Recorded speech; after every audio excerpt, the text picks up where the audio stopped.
Type 1. Let me see that you can hear me. If you can hear me, just type 1. Good evening, goodness. Good evening, Mrs. Ojo. Oh, that means you can hear parenting. Mindful parenting. Let me talk here now. We're looking at mindful parenting.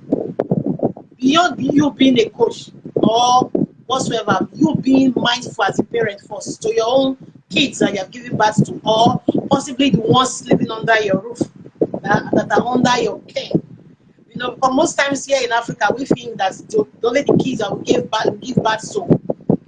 birth to, in quotes, our biological kids that we are parenting. No, every child that is under your tutelage, that is under your care, that is under your protection, that is under your roof per se, you are actually a parent to that child. So we have mothers who are parents by birth biologically, and we have fathers who are parents by birth biologically, and we have those who are parents by default, in the fact that maybe you have young ones in your compound, your neighborhood, your street, in your religious places, and in your workplace. You know, automatically you are a parent. So when we talk about mindful parenting, it will not just stand some person's mind that when we talk about mindful parenting, it's only those who are married or possibly who are single dads or single moms, they look like single dads, you know, who have given birth that we call parents. No, parents is that you have somebody, a younger person under you that is a minor that you are protecting, you know, that you are looking after, that you are protecting. So we're looking at this mindful parenting and why we're going to look at what it is and why it is so important we look at it now, especially now. When I use the word now as in this particular moment that we're in now, it's only the period that kids are at home. Majority of the parents, you know, the children spend 8 to 9 hours sometimes at school, from 8 to 9 to 10 to 11, 12, 1, 2, 3, 4, 5. Some people spend up to 10 hours sometimes at school. Before they are coming back home, their parents also are returning back from their workplaces. But now that they are holidays, parents are going to work, so are going to their business places, are going to their market, and children are left alone, unattended to. That's why I use the word now. Why should you be mindful now? What does it mean for you to be mindful as a parent? What does it mean for you to be mindful as a parent? So I'm not going to waste our time. My time here with you is very, very short. So I'm going to be focusing on it strongly, you know. So being mindful as a parent actually means that your parenting approach is intentional. It actually means that your parenting approach is deliberate. You are not parenting by default. You are part of all the process happening with your child. So mindful parenting simply means being involved as a parent, and I'll put it like this: being truly present. Being truly present. You are fully present with your child, without any form of judgment, without any form of labeling, without any compassionately, but like you are fully present with your child with this kind of hearted attitude. My heart is here. I am here for you, child. The child will know. You don't need to say it. The child will know that mommy is fully here for me, daddy is fully here for me. Not you saying it. A strong apology to my first child. You know, my first and my second. You know, I hold them every day. I tell them I'm sorry, because I gave birth to them as a child, giving birth to a child. You know, I used to say that all the time. People would laugh. I said that's true. You know, I was just barely 20. I think I just celebrated my 20th birthday when I gave birth to my first child. So it should be 22 next week. So for 22 years, I've been a parent. So when you talk about parenting, infants, toddlers, kids, children, teenagers, I've seen all. Through my own kids, I've seen all. Then coaching and mentoring them, I've seen. So being mindful is intentional. You cannot be mindful and you are absent-minded. No, you are fully involved. Your body, your mind, your soul is fully involved. That particular moment with your child. Fully, not that you are being mindful, you are gisting, you are mindful, you are watching TV, you are mindful, you are pressing your phone. No, you drop, say, okay, baby, let's play this game. It is you and I. Every that thing you hold on is me and you. So being mindful is crucial. It's crucial. Say this, that parents, we are as good. Please, if you are getting any kind of nuggets, can you just drop it in the comment section? It's kind of the comment section how it is touching you. So we are as good as the kids we are raising. Now, I have like 5 key ways you can be mindful with your child. 5 key fundamental ways you should be mindful with your child. So let's look at them one after the other. I call them the key aspect of mindfulness. As a child, as a parent, you should take note of this. 1, please be truly present. When I say truly present, then be fully present. As in that current moment, that particular instant, that particular time, you are with that child. Be truly present, because children don't like to know they're talking to you and your mind is off. My son will say, Mommy, you just are eating me as you are not here. You're not even listening to me. So the child tends to say that you're not mindful. You're not here with me, Mom. Even though you are here physically, your mind is off. Your mind is not on me right now. So being mindful means, number 1, you are truly present. You are truly present as a parent. You are truly present. As in, you are fully engaging that child at that particular moment without any form of distraction. So you are not distracted at all.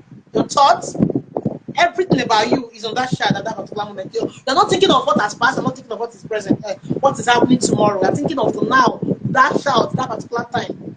You know, that is 1. Then secondly, being mindful means also that you should be non-judgmental.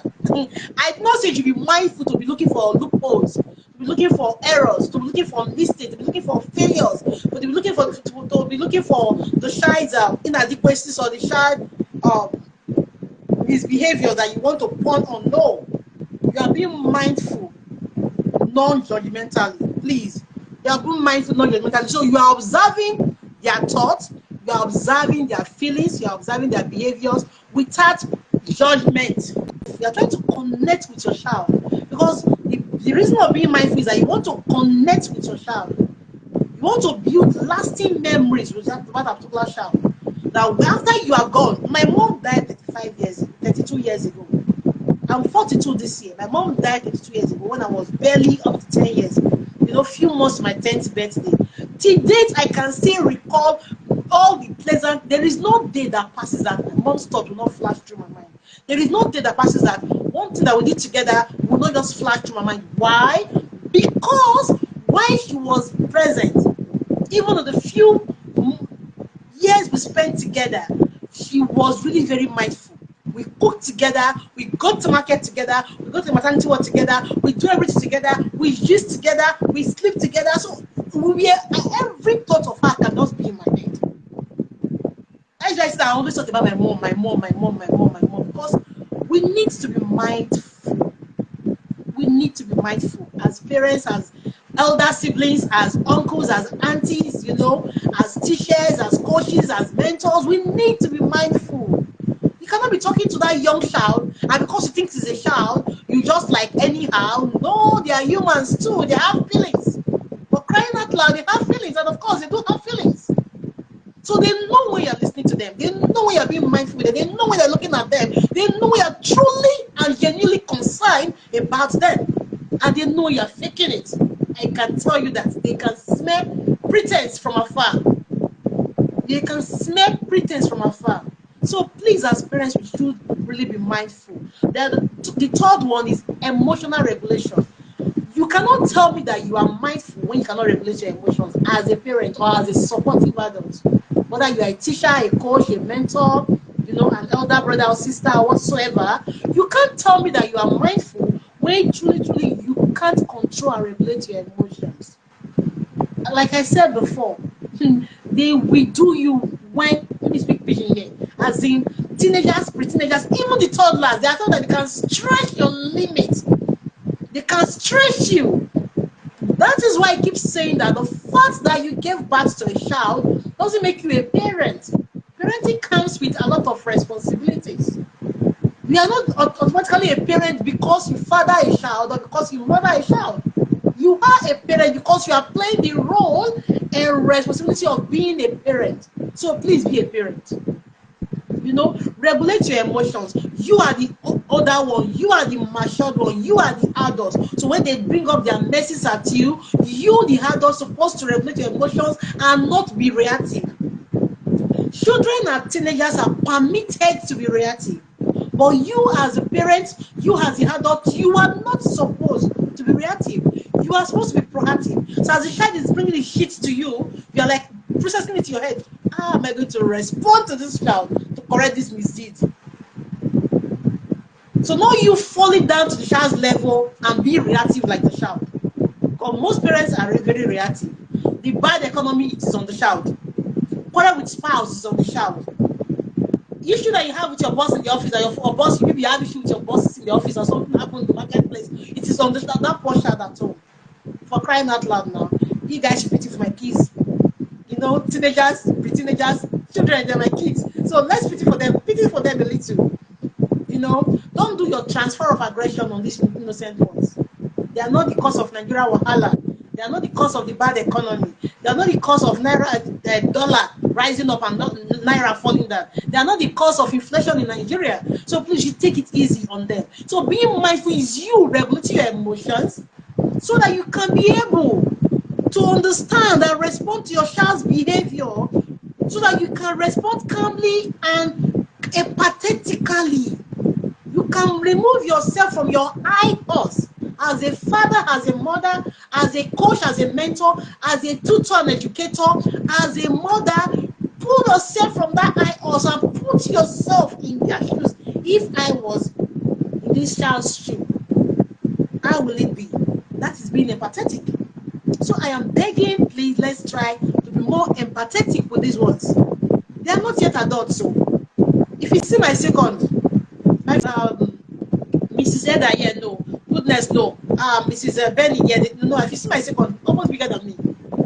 So forget the bigger than me. He's still a child. Even at 22 years, he's still a child. Even though you tell her that you're a child, say, I'm not an adult. You know, they'll tell you that, no. I am not an adult. But crying out like that, still kids. Why are we calling them stick children? Because their prefrontal part of their brain for reasoning, for being proactive, it is still under construction. It is still not yet fully formed yet. That is why it's that young persons are very reactive. They do not think before they act. They will not be asking, why is this child behave like a child? Of course, he will behave like a child because he is a child. So please, I am begging parents that know that you have to be truly present, as in truly present. You have to focus on your child, non-judgmentally. You have to regulate your emotions. And the fourth way to be mindful as a parent is that you should have empathy and understand. Sometimes we don't want to see things from the child's perspective. Parents are always right, especially African parents. They're always correct and they're right. African parents, they're always right and they're always correct. You can't correct them. You don't speak when they are speaking. When they are speaking, their word is final, it is yes and amen. But it ought not to be so. It ought not to be so. So I'm still pleading that you have to be empathetic with these young ones. You have to be understanding with them, sincerely. These are key aspects of being mindful. Don't tell me that you are mindful. I don't want to be empathetic. You don't want to see things from their own perspective. You don't want to kind of feel their emotion that they are feeling. You don't want to have any kind of sense of empathy towards them. I didn't say sympathy. There is a difference between sympathy and what? Empathy. I say empathize for them. Because I say it every day. It is way easier for us back in the 90s when we were teenagers, in the late 80s when we were teenagers, than for them now. This generation, these Gen Zs and Gen As, the Alphas and the Generation Z, them, oh my God, you don't want to be them. Because the pressure to misbehave is so high that it takes the grace of God for them to stand right. So when they make mistakes, please, it's a mistake. Don't kill them for it. Let's be more empathetic towards them. That's one.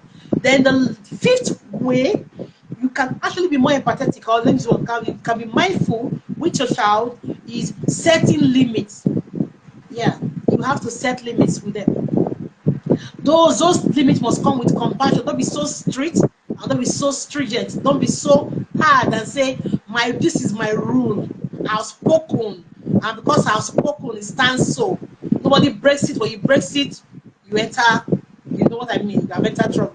But boundaries and limits should be set for kids. No matter their age, whether they are teenagers, they should have some boundaries. You know, set these boundaries for them. It will help to checkmate their behavior. It will help to kind of put some kind of rules, guidelines that they will follow. They know there's a limit here. I shouldn't pass here. No, there's a limit. If you have adult teenagers like me, it's communication. I don't set it. We sit down together. What do you think about this? I don't like this. I don't like it. We agree. Because you are bound by the agreement, you cannot break my limits now. When you break my limit, there are consequences. You know the consequences already. You know. So that is key. That we should all parents set limits and boundaries for our kids. Boundaries to house chores, boundaries to going out with friends, boundaries to how TV should be used, screen time, and all of that. There should be boundaries. If there are no boundaries, no laws, anything goes, and when there are no laws, no consequences and no offense. So please, you cannot be mindful and your child is permitted to just do anyhow whenever he or she pleases. That is not being mindful. I'll call you an helicopter parent. That is not being mindful. So if you want to truly be mindful, you are actually so involved to the extent that limits are set for that particular child. Since we now know the 5 aspects, can somebody just be telling me, number 1, what is the first aspect you should take to be mindful? Number 2, what is the second aspect you should take to be mindful? Can you drop it in the comment section? It will make me to know that you can hear me. 5 different aspects I just mentioned that have to do with mindful parenting. The key aspects you should take when you want to really truly be mindful with your kids. So now let's look at how you can do this. The best way to be mindful is quality time. Beautiful. Thank you, Ushay. Thank you, Ushay. That's one of the aspects.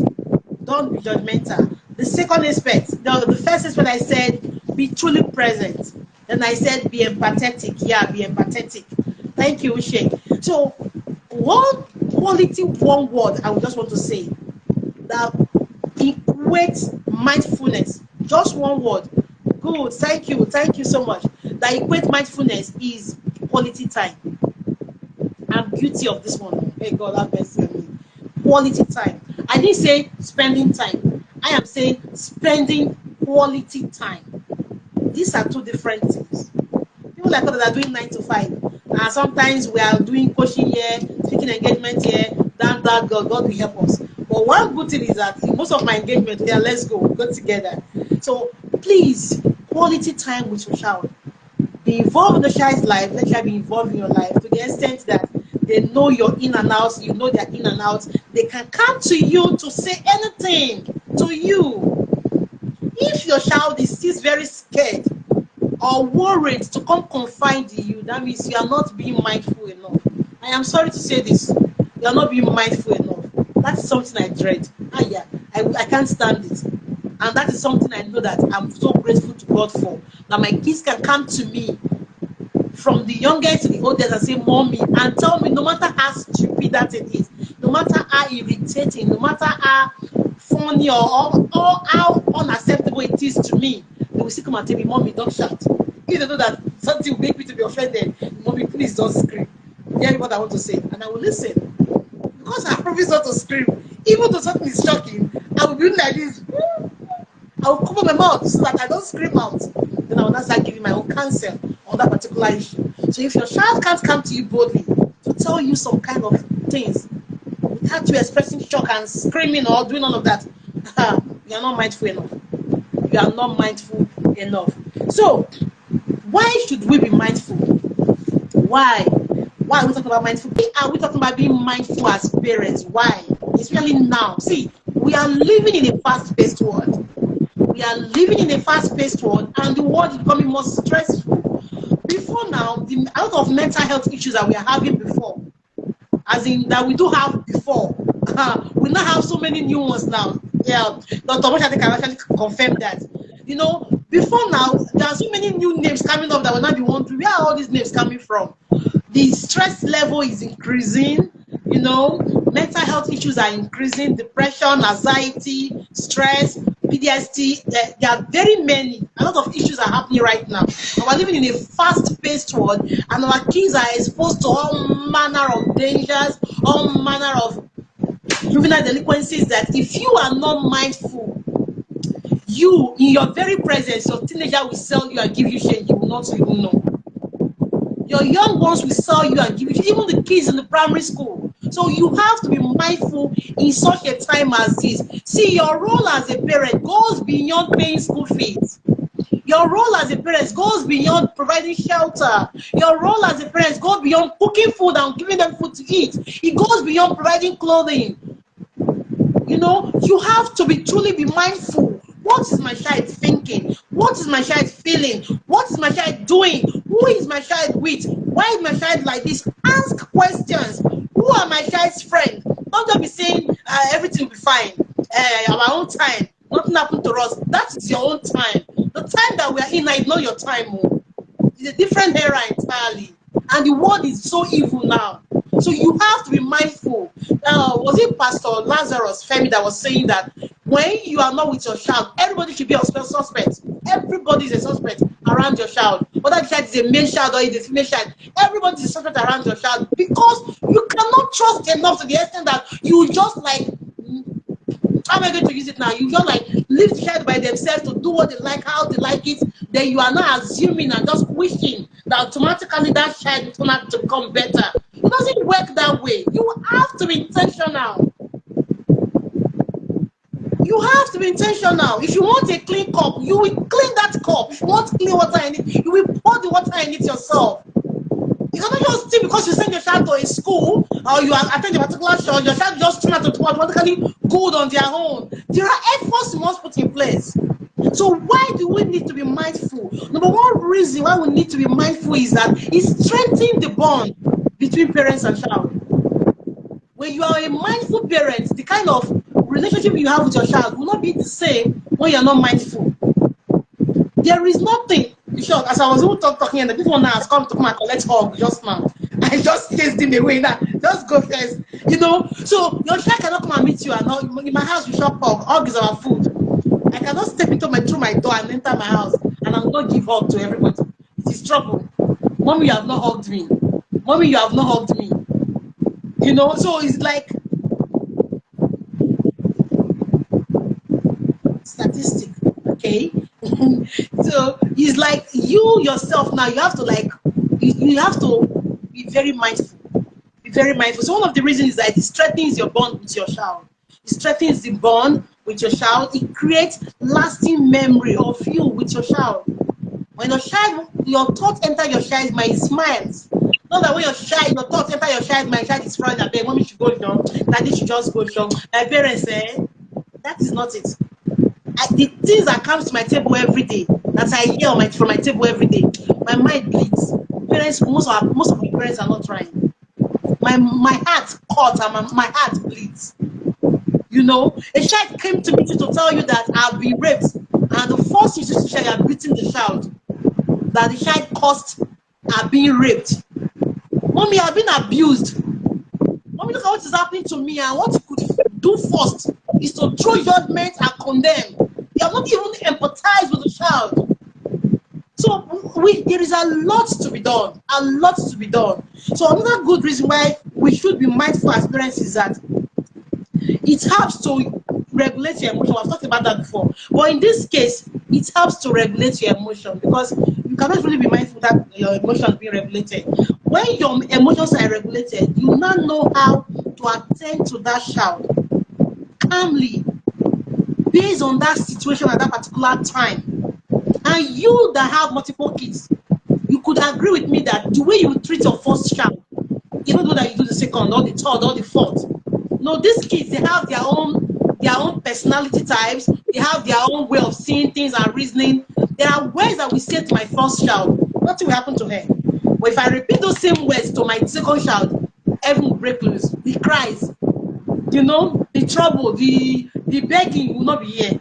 So they have their own emotional makeup differently. So please, when you are emotionally regulated as a mindful parent, there is a way you actually reach out to that child, particularly based on that child's personality type, and based on the situation on ground.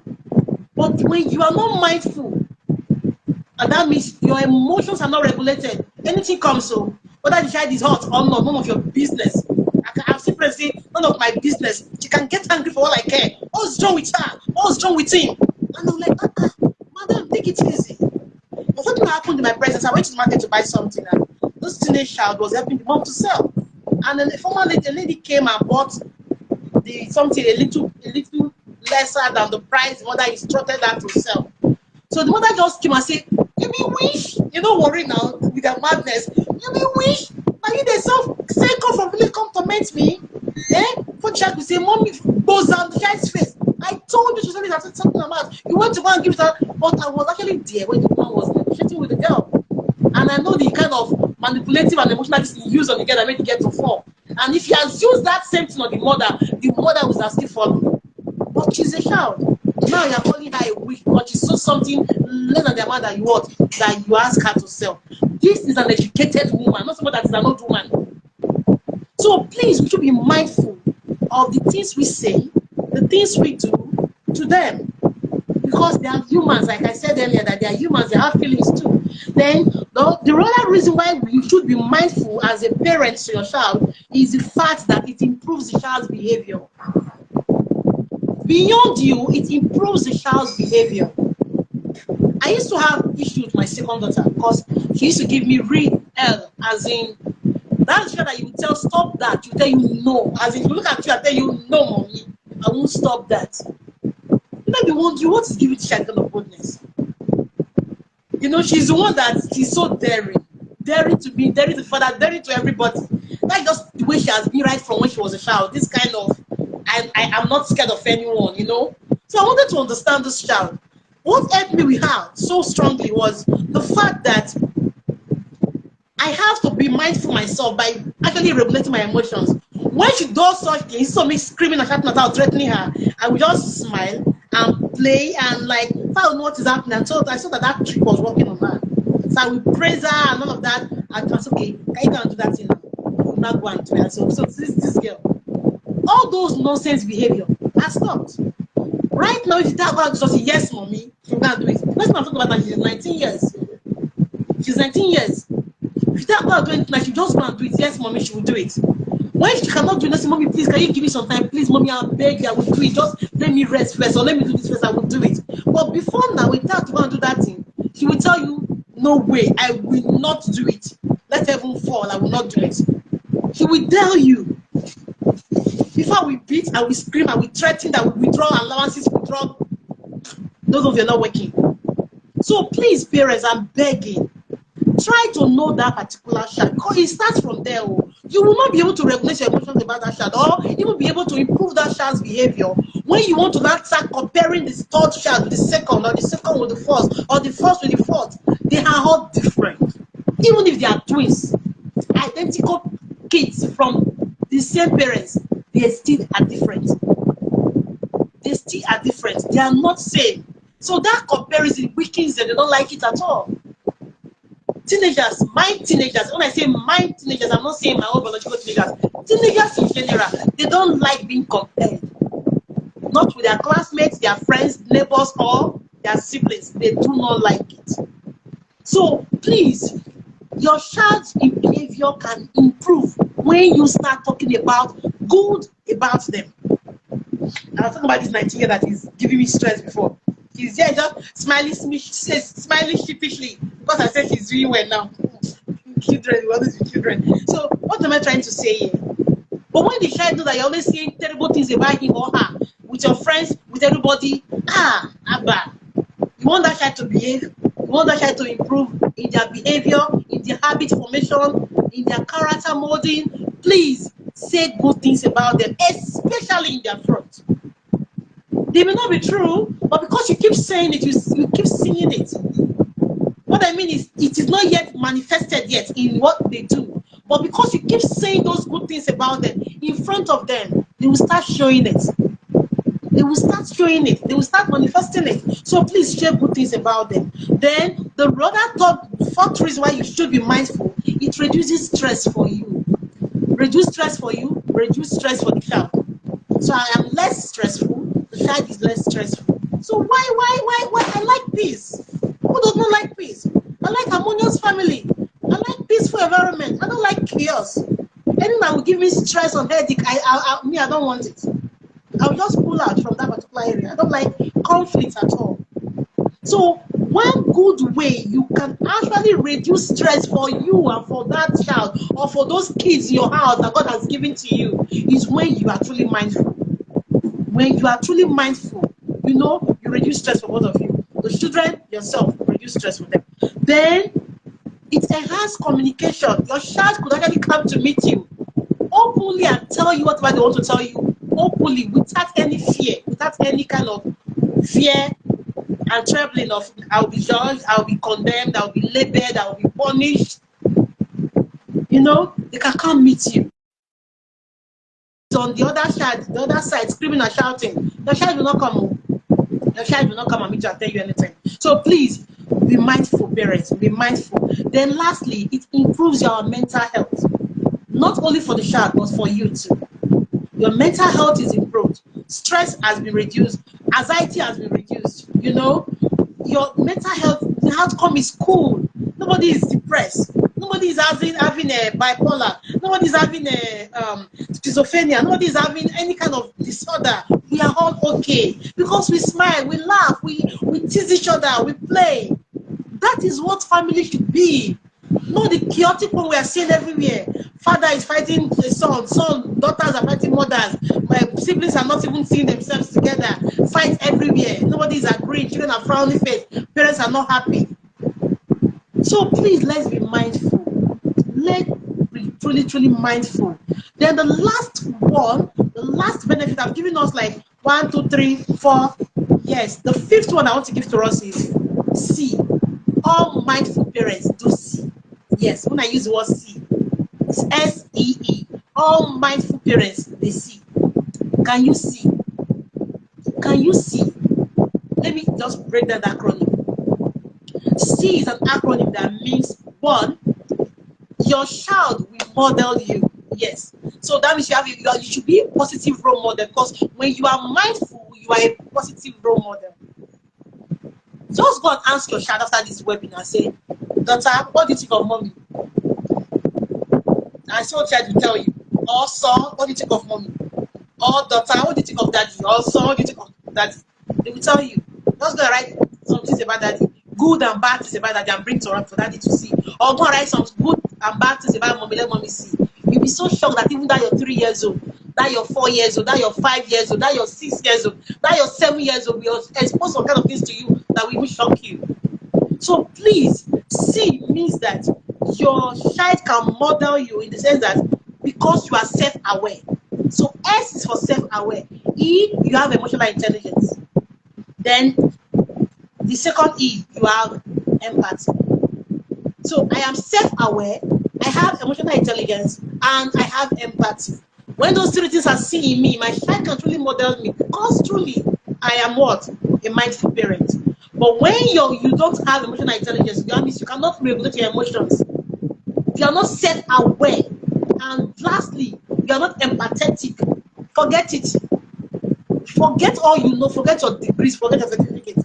Forget the numbers of parenting years you have been or how old you have been parenting. See, you are not mindful. You can only truly tell yourself that you are mindful when you can see.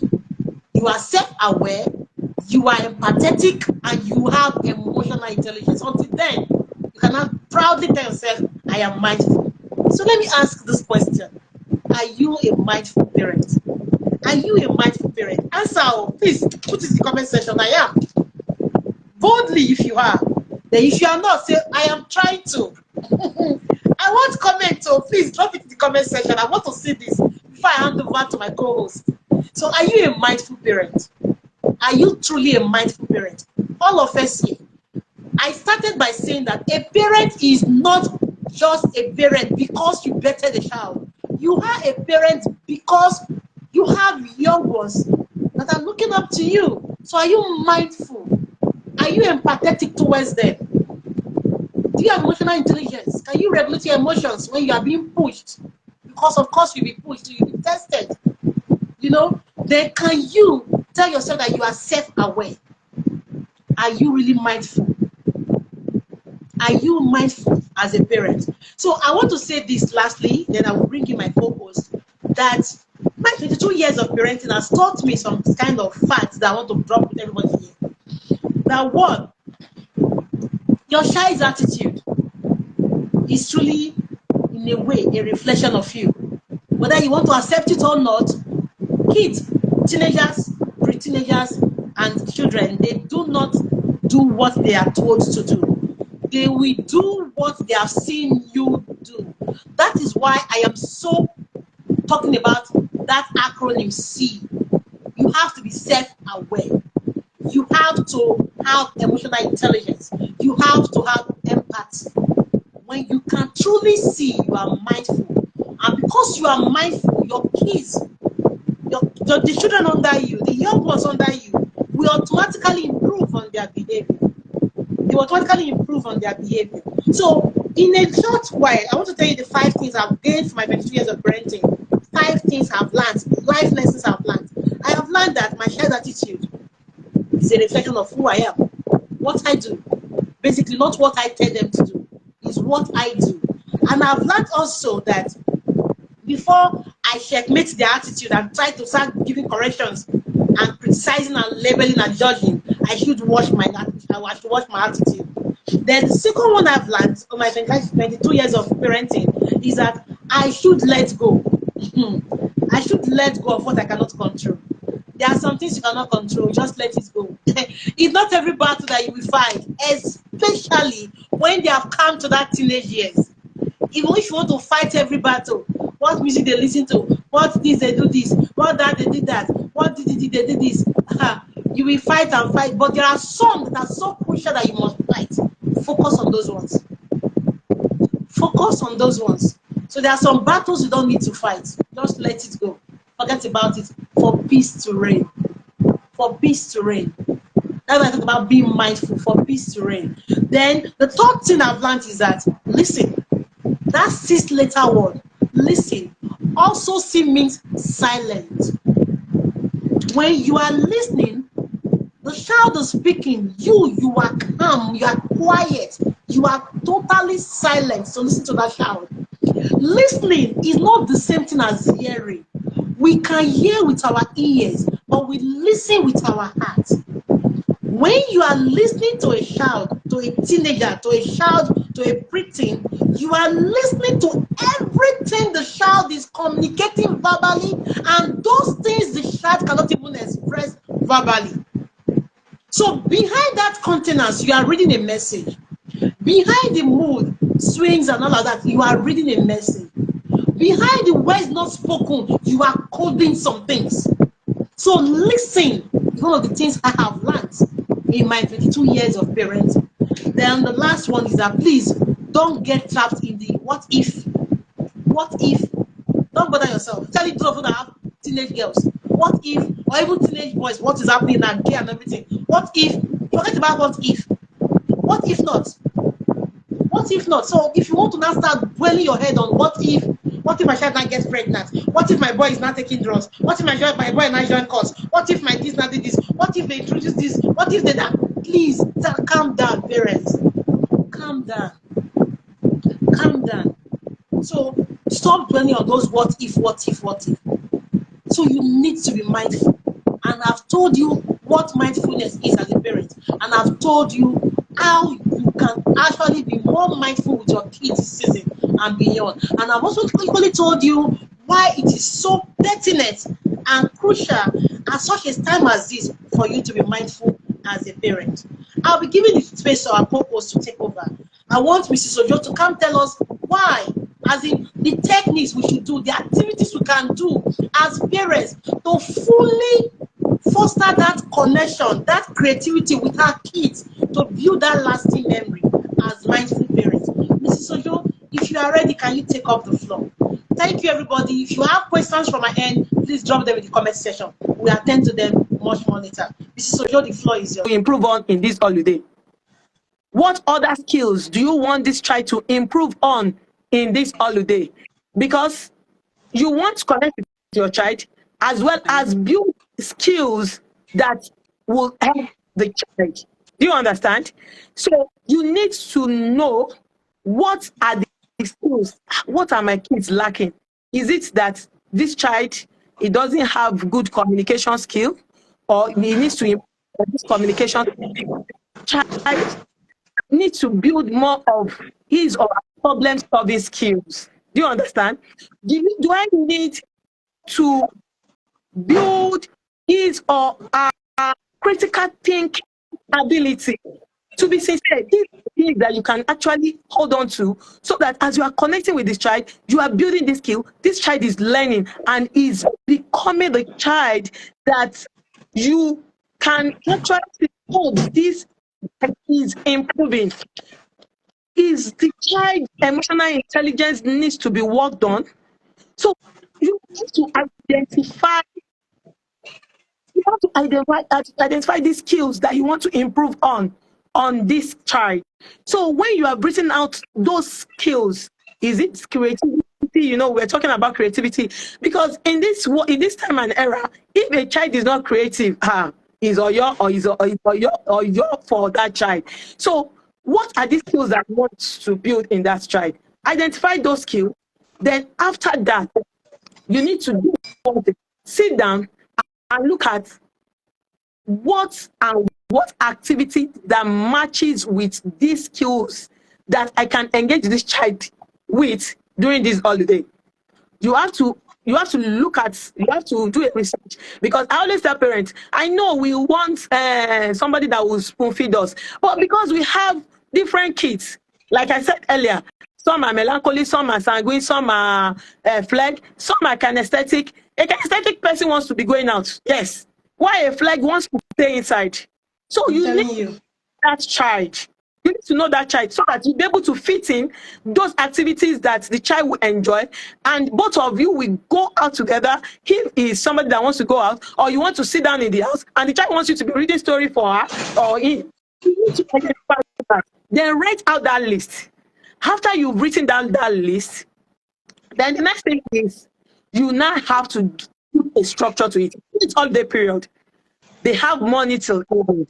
You know, a lot of parents become stressed up. Oh, my children, they cannot sit down. It's holiday time. I don't even know how to do something. I don't even know. Instead of them, like parents are always saying that, holiday is coming. What is going to be my portion? It's going to be my portion now.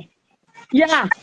Meanwhile, some of us, holiday is what we look up, because it's time for us to really have nice time with our kids. Yes, our kids, Abi. The book we are reading is because they're reading activities and they are story books, they are books that wants to build you up. It's not about school books. So we want to have this time with them, and we are happy looking forward to holiday period. We can engage endlessly. So build a structure. I always tell, especially parents that have things that it's, you have listed it out. Call your team pretend. You know, most of the time we always want to do things without them. Oh, let me just lord it about them. Man, these are not people that you lord things over. You don't lord you will fight them. You are young. What do you think about this? Look at this. Is it something that you know, try to market it? I keep on telling parents, market what you want your children, market it to them, what they want to learn. And after you have marketed it to them, and you now say, okay, let's look at what, you know, you are putting structure into it. This one you do it for 1 hour, this one you do it for 2 hours, this one you do it for 30 minutes. Time box the activities. Time box the activities. Let them know that, oh, at this particular time, they will be doing this particular activity, this activity, these activities. And because they know you are around, you are going to review, you are going to see, you are going to join them. Don't be, they will do it. You have carried them along. They are happy. they know that, oh, this is holiday, and because mommy is going to join me, daddy is going to join me, oh, mommy is going to review this thing, mommy has already told me the reason why I need to learn this thing. Life becomes easier for you. You see, now once money breaks, you ask the child, okay, what are you doing today based on our structure? The child will highlight, okay, this. For me, practically what I do for my kids is, after printing it out, we have a list of what we are going to do in this holiday. And if you check on my day, you have some 20 days you can do for this holiday, Monday to Friday, day 1 to 20. So after we have listed it out, we now start looking at this item daily. So we have a scoreboard. In the morning before I go out, now I know that because I'm back at work. Last week I was at home with them. They will write out the activity for the day. It's a small, with this whiteboard with marker. They have it placed because they love me ticking it at the end of the day. So they will write all the activities that they want to do. I want to play ball. Please, it's not work.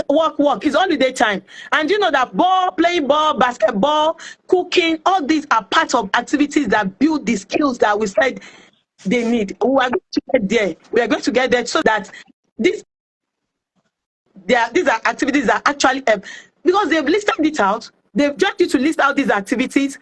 So you are now they are not going to be, every day they are going to be ticking, they are going to be writing out the activities. So as you are going in the morning, tell them these activities you are, and yes, maybe when I come reading with you, I'm going to read with you, and ensure that when you please do the review. Because that is when you know that, oh, these children, they do something, and you can actually put view these activities they've done, and talk about it, laugh over it. You know, because you have reviewed it, they are looking forward to it the second day. As well as they are doing it, there is that you intend to build in them, and as well you are connecting with your children. One thing that I want us to know as parents is that we should ensure that we add entertaining section to this, especially during holiday. You know, don't go and stockpile activities. Hey, let the child be walking. Hey, you do this. It's holiday period. Everybody wants to take some time off to actually rest. So create fun time. They know that so we have alternate days when they play with PS. So once they have finished their activities, they will come and tell me, mommy, yes, so I want 1 hour on PS. Yes, go ahead and have fun. Go ahead and enjoy your PS. Go ahead and watch your movie because they have already done what they need to do. I'll ask them, did you play your ball? Did you play your basketball? Did you do this? Did you do that? Because you want to know how their day has been, even if you have gone to work. If you are at home, ensure that you do this with the kids and you see how you connect more with them. So I will just be looking at some skills, because I don't want to take much of our time. Some skills that, and what activities you can actually do to build those skills. So one skill that most parents, we need to build in our kids is critical thinking. Yeah. Critical thinking is ability of a child to be analyze and evaluate things. So what activities can be things?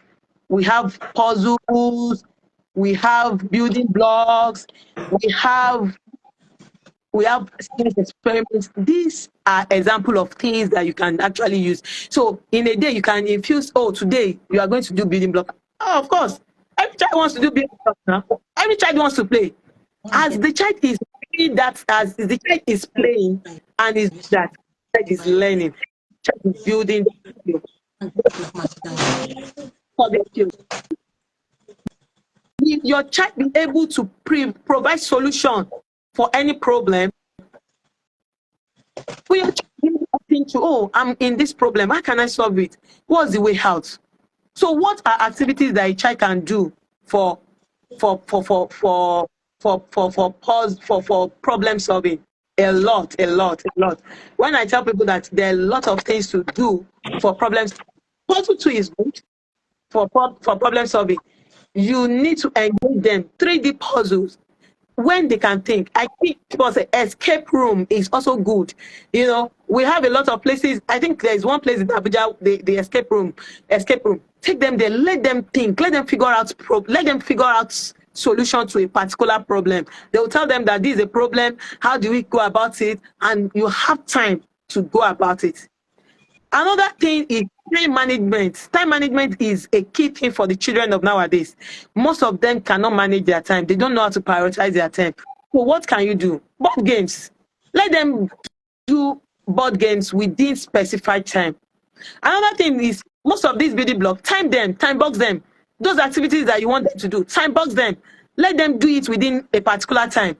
So when they do it within a particular time, you find out that they are learning how to manage their time. They are learning how to manage their time. I started using time boxing for my son because he's a kinesthetic learner and he doesn't want to sit down most of the time. So I'll tell him, see, this is what we're going to do. And I'll put a timer. You see that timer? Because you see the timer, you see him trying to do it without standing up. And you are not saying that, oh, that child cannot sit down. You need to build that skills in that child. Another one that we'll look at is emotional intelligence. Yeah, a lot of kids have issue with controlling their emotions. They have issues with controlling their emotions. How can you help them with that? Let them learn how to journal. Yes, let them learn how to journal. Journal how their day has been. Were you sad today? Were you happy throughout the day? At the end of the day, let them learn how to journal. This holiday is a period where you can build their journaling skill. So they are writing every day what is happening. So now imagine that child going back to school and they ask, can you write how your holiday has been? For that child to just pick the journals and say, oh, on this also day I went here, I did this, I did that, and by the time the child will form a story, you will be shocked about the story that child will form from the journal that the child has written out. Another skill that human want to build is self-control. Marshmallow test is there, Jenga is there, balance tower is there. These are activities that can help your child to actually develop these skills. And as well, they are having fun. Both of you, or maybe with siblings, they are playing Jenga. You know that as you're playing Jenga with them, you don't know that they are learning how to have self-control, and you are building connection with them.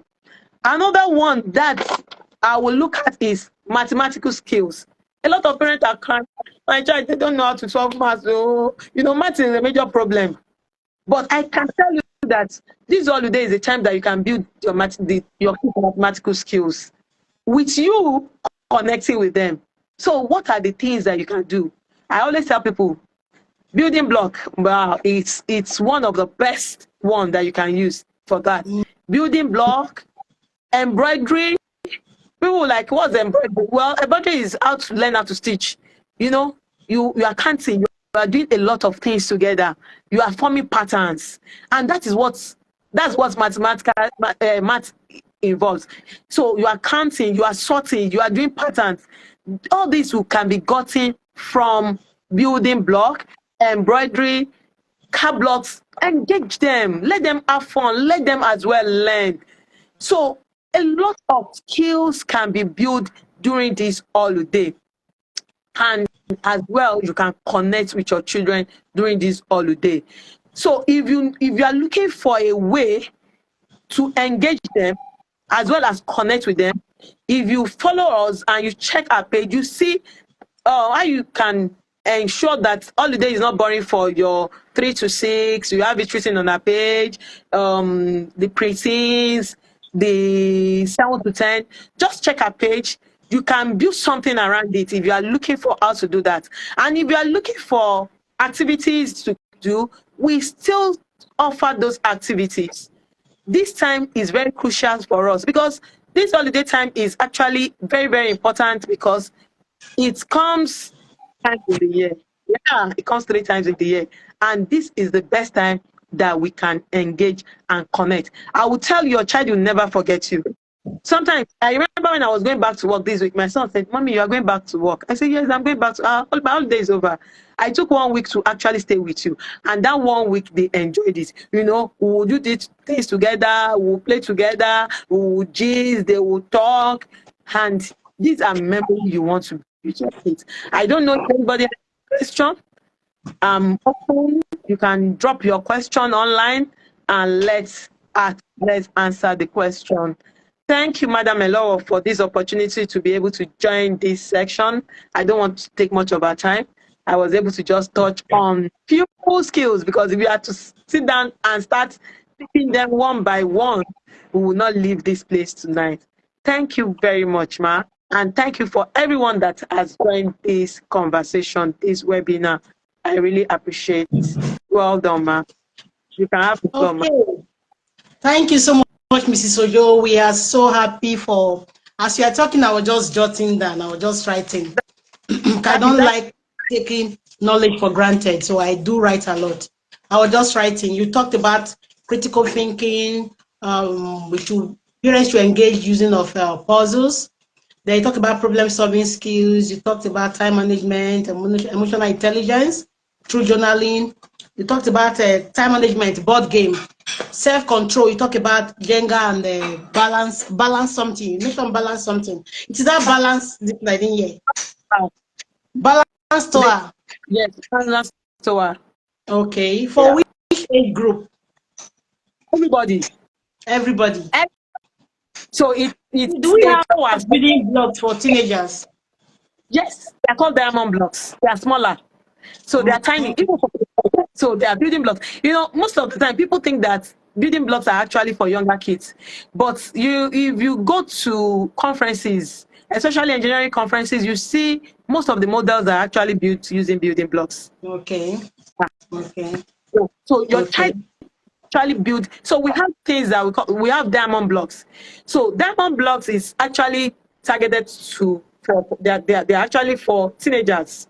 Okay. So a teenager build like Taj Mahal, they can build White House. As the child is building it, you know, he's picturing how the White House looks like in US. He's reading the story. So after building it, you can tell the child to actually tell you story about White House. You know, he has built the White House. He has improved his mathematical skill, his problem solving skill, his critical thinking skill. Because I tell people this thing comes with manual. But it's not like challenge the child is building. As he's trying to solve it, you see that child is building resilience.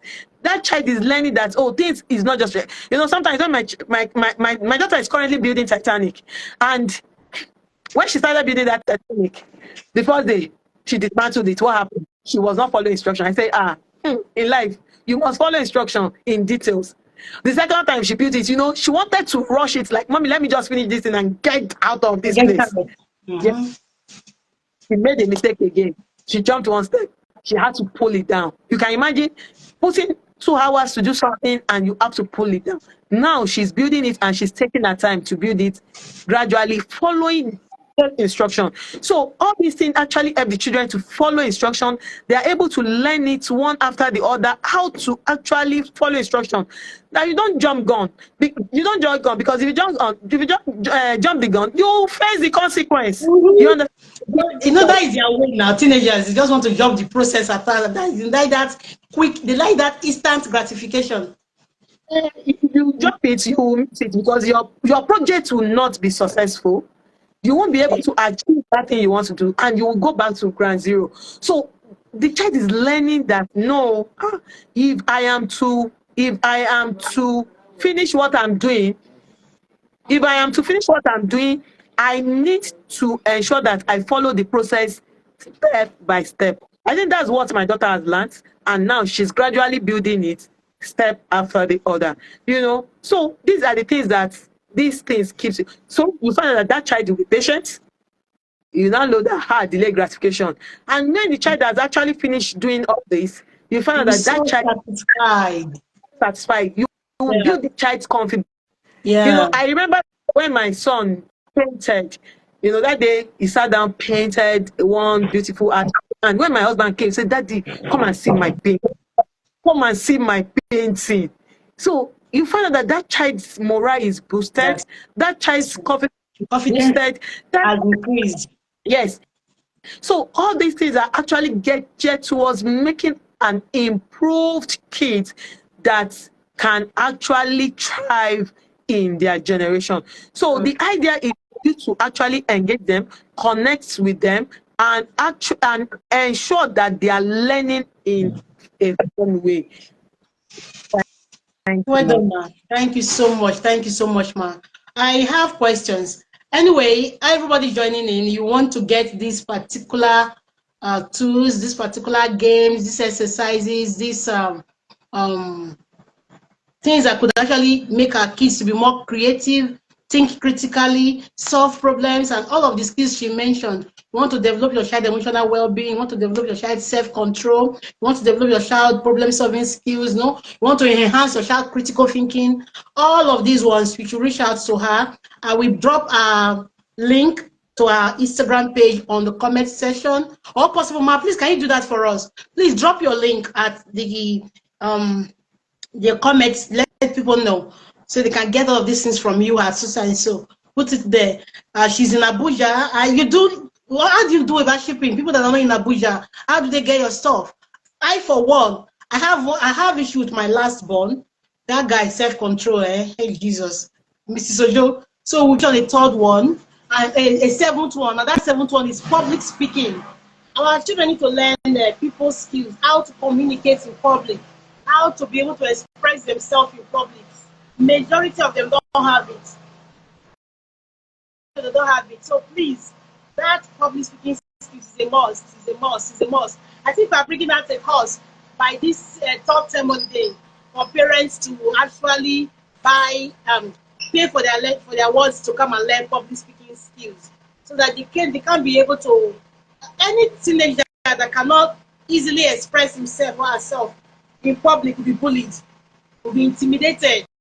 Yeah. So they should not learn how to communicate in public, express their feelings and emotions, be able to speak out when they are being oppressed or being bullied or being intimidated. Some can't talk. They are scared of talking in public. They can't just talk at all. So please, parents, look at our public speaking course for teenagers for the long-term holiday. We are going to be doing it. We are not going to rush it. We want them to actually internalize it into them. So please, parents, look out for that. So before we call it a day and say bye month of April from my end, two things basically. One is our Teens Hangout. Teens Hangout is a day we pick in every holiday where we hang out with our kids to communicate with them, to know what is going through their mind, because they will not tell some parents some things, so, but they will open up to us. So if you are in worry or you are in environs, as you know, I mean, worry and environs, you have teenagers, you have parents that have teenagers around this area, please, please, please let them join our Teens Hangout. It's next week Wednesday, just one day event. Next week Wednesday is our Teens Hangout. Then apart from the Teens Hangout, we have a 6-day coaching program. 6-day coaching program on mindfulness, mindset, and mind mapping. The mind is everything. Our teenagers, most of their minds are biased, most of their minds are unhealthy. The things they think in their head is so limiting and sometimes self-destructive.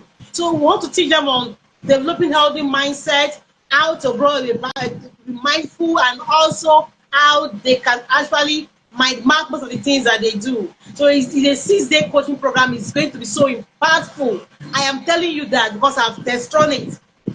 So it's going to be so impactful. So I'm going to drop the seller link also on this particular comment section. Please, parents, this is visual, 100% visual. So that you are in UK, US, Canada, you are in Abuja, wherever you are, so far you can connect to the internet.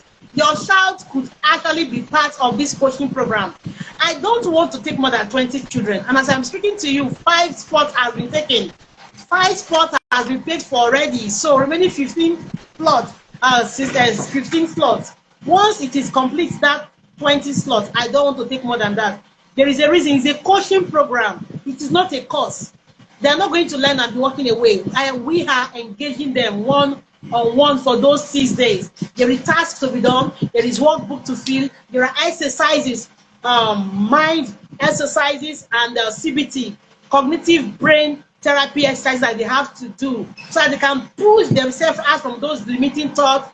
I'm not good enough. Nobody likes me. I am worthless. Mommy does not like me. Dad does not like me. I am, and all those kind of destructive mindsets that they have developed over time, how to kind of deprogram them so that they can develop new ones that can make them thrive through their teen years. So if you are a parent and you have a child that is 10 years, yes, 10 years to 19, please do not do them this favor. Enroll them for this course and thank me later. With all my full chest, I'm boasting. Enroll them for this course and thank me later.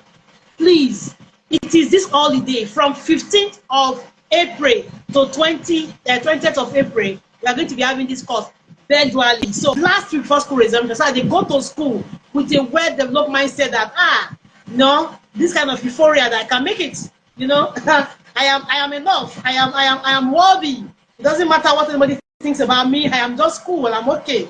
So please, let's make it work for our kids. I'm expecting more parents to join in. 5 slots have been taken already. 2 was taken yesterday. This morning, 3 have been taken. So remaining 15 slots. So parents, please dive in if your child is between 10 to 19 and grab a slot for them. That's by the wayside. Then from now to November, we are having our free mentoring program for preteens and teenagers. It's free.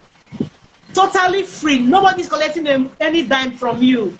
Every Monday by 7 p.m., I meet with my teenagers, and it is virtually on the internet. So once you have a smartphone, you have a tab, you have a desktop, you have a laptop, you are good to go. So please do not deprive the children from being part of this. This is one of the aspects of being mindful as a parent. You know, your child will get another perspective from your own perspective.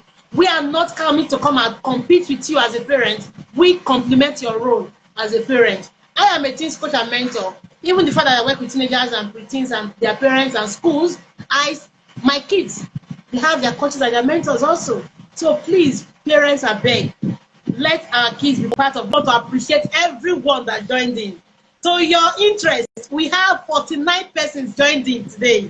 49 persons joined in this live webinar. I am not taking it for granted. Shout out to all the masterpiece women. Shout out to my friends. Shout out to my facilitators. Shout out to even my 2 daughters that joined in. I can't believe that